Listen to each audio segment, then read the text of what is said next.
Welcome friends. आज की video में हम देखेंगे एसएससी जीडी में पूछे जाने वाले जीके जीएस के क्वेश्चन जो कि आपके एग्जाम में पूछे जाएंगे।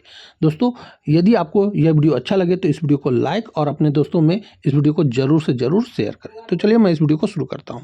आज का हमारा पहला प्रश्न है, भारतीय संविधान के किस अनुच्छेद के तहत समान नागरिक संहिता का उल्लेख किया गया है। दोस्तों, यह वेरी इंपॉर्टेंट क्वेश्चन है और आपके एग्जाम में 100% पूछा जाएगा। तो यह है अनुच्छेद 44। इस प्रश्न का आप व्याख्या देखेंगे जो कि आपके एग्जाम के लिए काफ़ी महत्वपूर्ण है।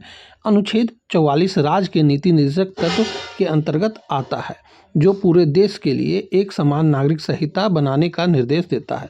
वर्तमान में उत्तराखंड इसे लागू करने वाला पहला राज्य है। गोवा में यह पहले से लागू है।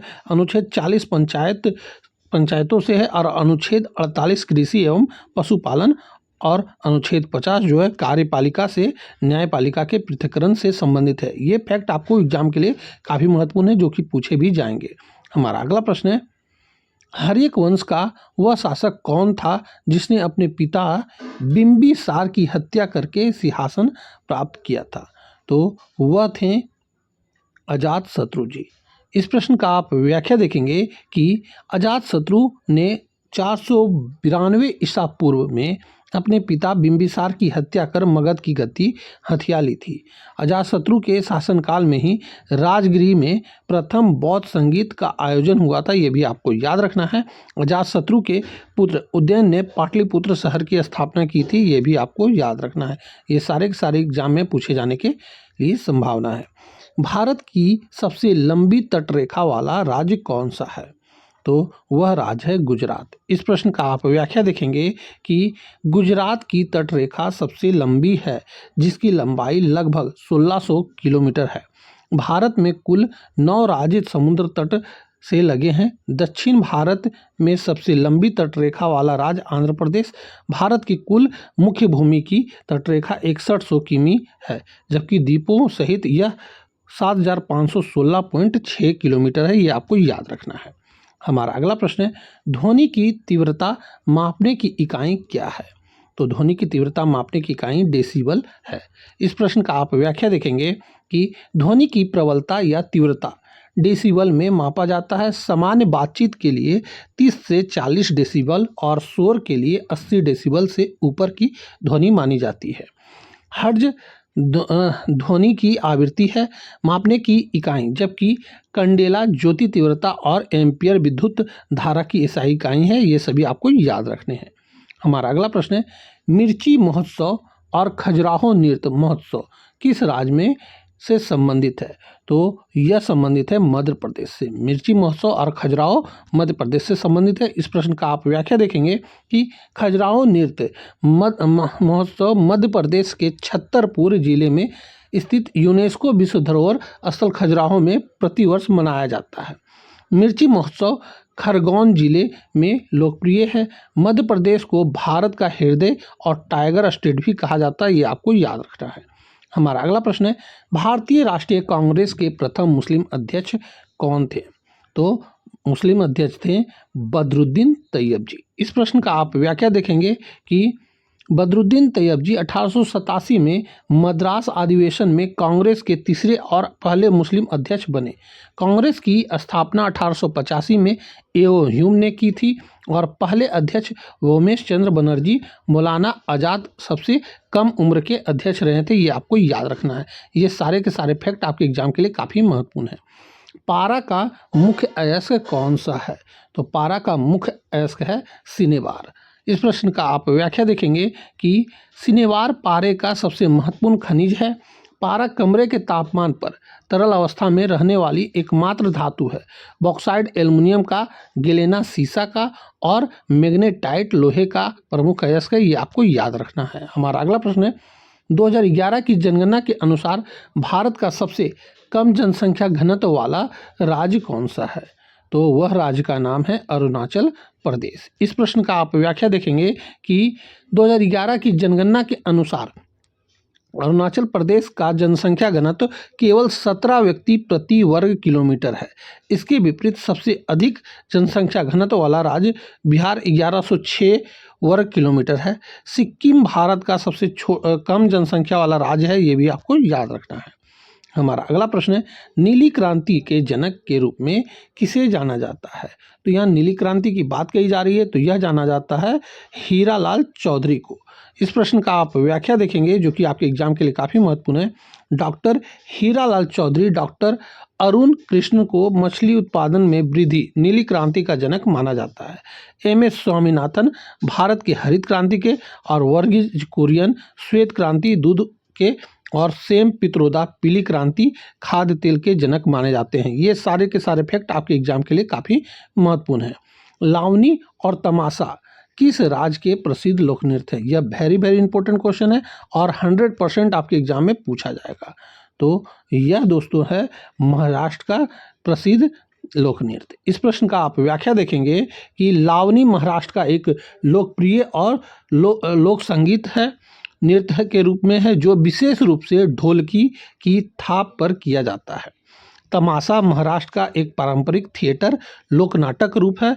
कोली नृत्य भी महाराष्ट्र के तटीय क्षेत्रों में प्रसिद्ध है। हमारा अगला प्रश्न है, सौरमंडल का कौन सा ग्रह दक्षिण वर्ता दिशा में घूमता है? तो वह ग्रह का नाम है दोस्तों शुक्र ग्रह।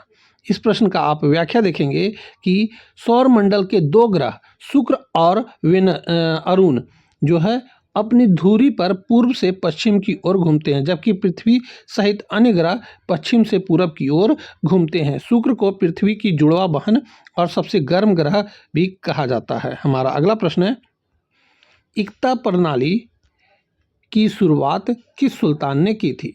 तो यह किया गया था इल्तुतमिश के द्वारा। इस प्रश्न का आप व्याख्या देखेंगे कि इल्तुतमिश ने वेतन के बदले अधिकारियों को भूमि देने की प्रथा शुरू की थी। उसे दिल्ली सल्तनत का वास्तविक संस्थापक माना जाता है। उसने चालीसा यानी तुर्कान ए चालगानी दल का भी गठन किया था। अलादीन खिलजी ने इक्ता प्रणाली को समाप्त कर सैनिकों को नगद वेतन देने का शुरुआत किया था। ये भी आपको याद रखना है। हमारा अगला प्रश्न है, भारतीय संविधान की किस अनुसूची में दल बदल विरोधी कानून दिया गया है? यह वेरी इंपॉर्टेंट है क्वेश्चन है और एग्जाम में 100% पूछा जाएगा, ये भी आप नोट कर लीजिएगा। तो यह है दोस्तों 10वीं अनुसूची। इस प्रश्न का आप व्याख्या देखेंगे कि 10वीं अनुसूची को 52वें संविधान संशोधन 1985 द्वारा जोड़ा गया था। यह संसद या राज्य विधानसभा के सदस्यों को दल बदल के आधार पर अयोग्य ठहराने से संबंधित है। 11वीं अनुसूची पंचायतों से और 18वीं भाषाओं से संबंधित है, ये भी आपको याद रखना है। हमारा अगला प्रश्न है, अकबर ने किस वर्ष जजिया कर को समाप्त कर दिया था? तो यह किया गया था 1564 ईस्वी में। इस प्रश्न का आप व्याख्या देखेंगे कि अकबर ने गैर मुसलमानों पर लगाए जाने वाले जजिया करों को 1564 में समाप्त कर दिया, धार्मिक संहिता पर परिचय दिया। हालांकि बाद में औरंगजेब ने 1679 में इसे पुनः लागू किया था। 1575 में अकबर ने इबादत खाना बनवाया था और 1582 में दिने इलाही की शुरुआत की थी, ये भी आपको याद रखना है। हमारा अगला प्रश्न है, कौन सी ग्रंथि अंतःस्रावित और बहिःस्रावित दोनों प्रकार की होती है? तो उस ग्रंथि का नाम है अग्नाशय। इस प्रश्न का आप व्याख्या देखेंगे कि अग्नाशय एक मिश्रित ग्रंथि है। यह इंसुलिन, ग्लूकागोन जैसे हार्मोन अंतःस्रावित और पाचन एंजाइम बहिःस्रावित दोनों स्रावित करती है। इंसुलिन की कमी से मधुमेह में रोग होता है, ये आपको याद रखना है, मतलब डायबिटीज रोग होता है। हमारा अगला प्रश्न है, विंबलडन टेनिस का संबंध किस प्रकार के कोर्ट से है? तो इसका संबंध जो है यह ग्रास कोर्ट से है। इस प्रश्न का आप व्याख्या देखेंगे कि विंबलडन दुनिया का सबसे पुराना टेनिस टूर्नामेंट है और यह एकमात्र ग्रैंड स्लैम है जो घास पर खेला जाता है। फ्रेंच ओपन मिट्टी पर खेला जाता है, जबकि ऑस्ट्रेलियन और यूएस ओपन हार्ड कोर्ट पर खेला जाता है, ये भी आपको याद रखना है। हमारा अगला प्रश्न है, विश्व मानवाधिकार दिवस कब मनाया जाता है?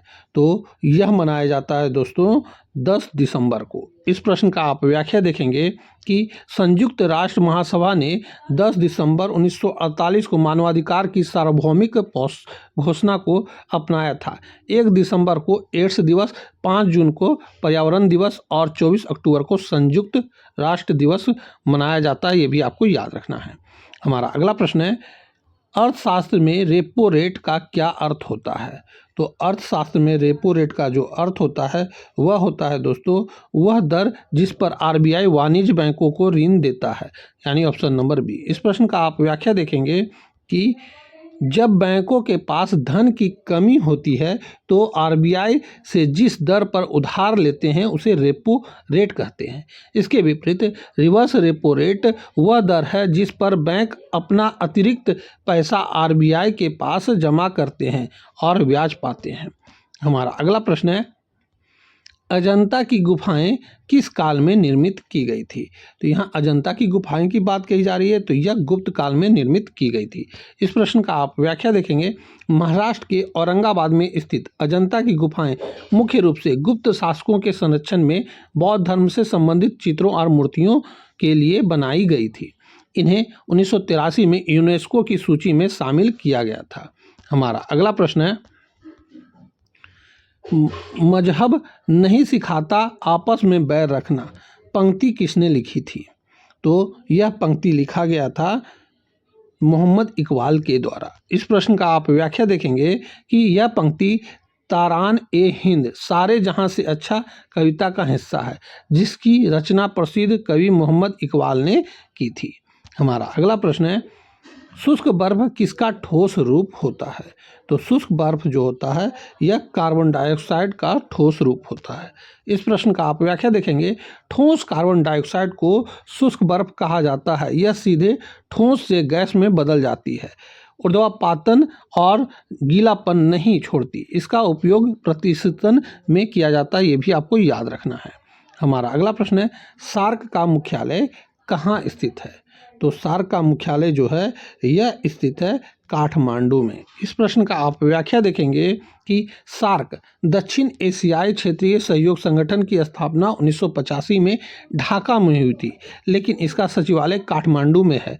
इसमें 8 सदस्य हैं भारत, पाकिस्तान, बांग्लादेश, श्रीलंका, नेपाल, भूटान और मालदीव और अफगानिस्तान, ये सभी 8 देश हैं। हमारा अगला प्रश्न है, भारत के किस राज्य में लोकटक झील स्थित है? यहाँ लोकटक झील के बारे में बोला जा रहा है, यह वेरी वेरी इंपॉर्टेंट क्वेश्चन है और एग्जाम में पूछा जाएगा। तो लोकटक झील जो है यह स्थित है मणिपुर में। इस प्रश्न का आप व्याख्या देखेंगे जो कि काफ़ी महत्वपूर्ण है। लोकटक झील पूर्वोत्तर भारत की सबसे बड़ी मीठे पानी की झील है।